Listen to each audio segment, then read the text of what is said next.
Rhythm and Beauty with me and Zinga. Show your love and support. Follow me on Queen and Zinga Entertainment, Instagram, TikTok, Patreon, and YouTube. So today I'm going to talk to you about Soul Train. This is me in 1994. On like red leather shorts and a red fringe jacket or something to switch it up. But for the most part, it was suits and ties or it was tuxedos, boat. Soul Train was the hippest trip in music TV. This is Mr. Don Cornelius. He was in charge and the executive producer of Soul Train. 1993-94, I was on tour with Janet Jackson as makeup and hairstylist.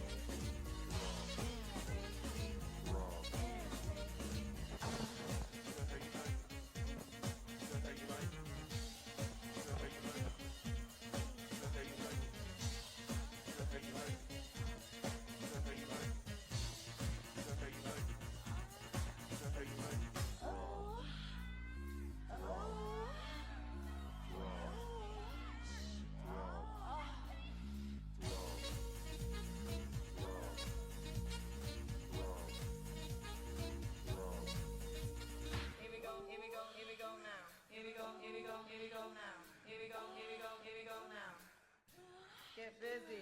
Here we go, here we go, here we go now. Here we go, here we go, here we go now. Here we go, here we go, here we go now. Get busy. Being on tour with Janet and the kids was amazing. It was life-changing for me. So, after the tour was over, 1994, I had nowhere to go. So, I packed up my bags and moved to Los Angeles. I was thinking, what am I going to do to top this?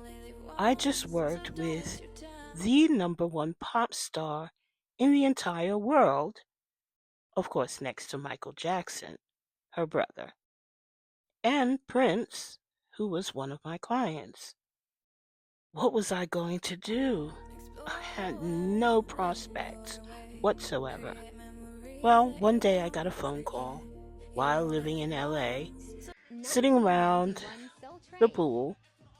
A man by the name of John Pedro called me, and he happened to be working at Soul Train and offered me a position as makeup artist. I don't know how he got my phone number, but I took the call and I took the job. I was so excited about this project because Soul Train I'd been watching since I was a kid. This was an amazing gig for me, and I thought it would be incredible to follow up with and a great opportunity to meet other artists. I was living alone at the time, and my agents were taking care of me. I was well taken care of.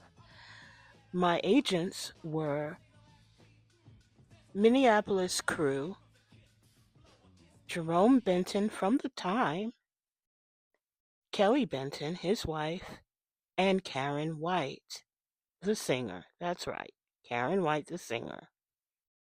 Now, mind you, before I moved to Los Angeles, I was living in Minneapolis. Yes, cold Minneapolis. Imagine a British Caribbean girl from New York living in Minneapolis. Well, I was there for my clients: Prince, The Time, Jimmy Jam, Terry Lewis, Mint Condition, Sounds of Blackness, and eventually Janet Jackson. So now here I am in Los Angeles, about to work on Soul Train, the legendary Soul Train. So John lets me know that there's no pay involved, but you do get lunch. And I thought, oh well, I mean, that's okay. This might be a really great gig and I'll just have some fun and to meet some people. First, that was fun, but then when our eyes started opening, we were like, hey, we should get paid. I thought the same thing. We should get paid. But they would show up with chicken, fried chicken. And look, if you were crew, you had a choice. Your choice was Kentucky Fried Chicken or El Pollo Loco. I would show up for that fried chicken and that hair relaxer, you know? From the East Coast, you're just happy to be on Soul Train. I didn't really care what they gave me, you know? But when I realized and I saw the stacks of chicken on this wooden freight thing, and you had the relaxer on the other side, I was like, wow, this is what we eating all the time? Heather's telling the truth. I really didn't realize that they had relaxers down there until one day I looked, because normally I'd be running downstairs by order of John to get the big pieces of chicken before the rest of the crew came.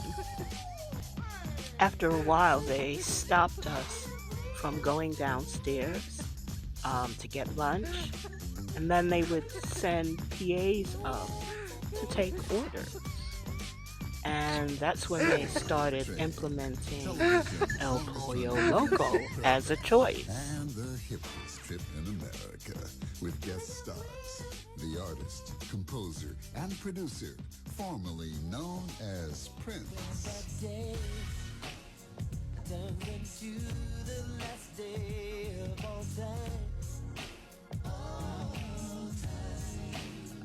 For lovers only. The closer I get to you,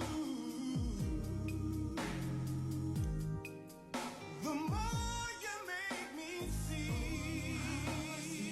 Special guest host Holly Robinson. And the Soul Train Dancers. And now, here's the executive producer of Soul Train, Don Cornelius.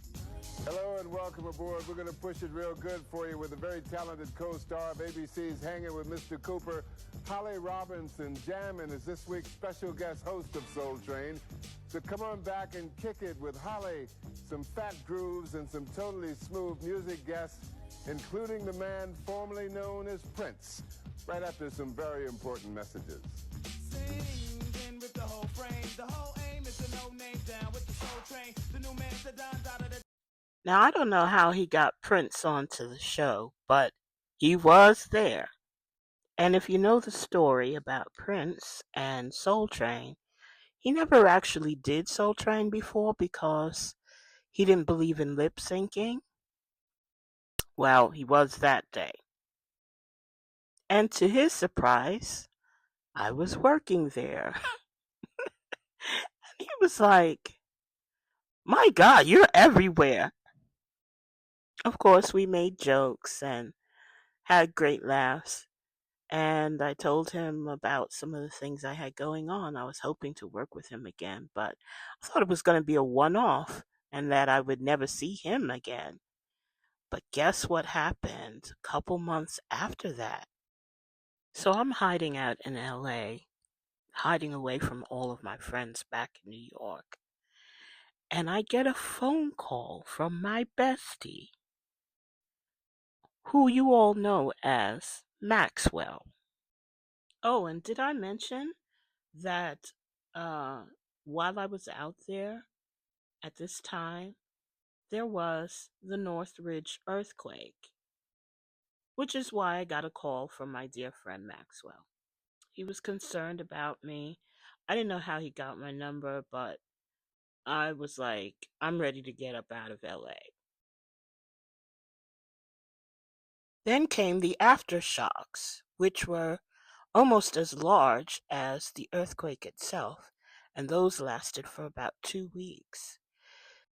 My dear friend and my mom were pleading with me to come back to New York, but I couldn't do it at that time. I just couldn't do it.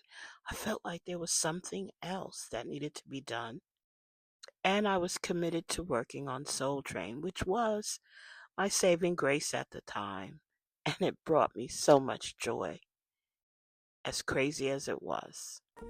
Well, after a while, I gave in, and I went back to New York. Embarrassed, tail between my legs, making my way back to New York. When I got back home, My bestie was on his way to becoming a world-known superstar, and I was about to embark on changing the landscape of the makeup world. More of that story in another video. So about 3 weeks later, after returning home, I got a phone call. And that phone call was supposed to be a one-day gig working with an artist named Mary J. Blige. Well, needless to say, that one-day gig turned out to be one day turned into 27 years. And my bestie wound up being one of the pioneers for neo soul music, and I wound up creating the aesthetic for neo soul music. Now, being on tour with Mary, I wound up back at Soul Train, this time as her makeup artist. I hope you've enjoyed this story. And this is for all of the dreamers and people who have a great desire to follow their dreams. All things are possible. Why I say that is because everything that I just told you happened in a matter of 3 years. Thank you, Soul Train, for being a major part of my life.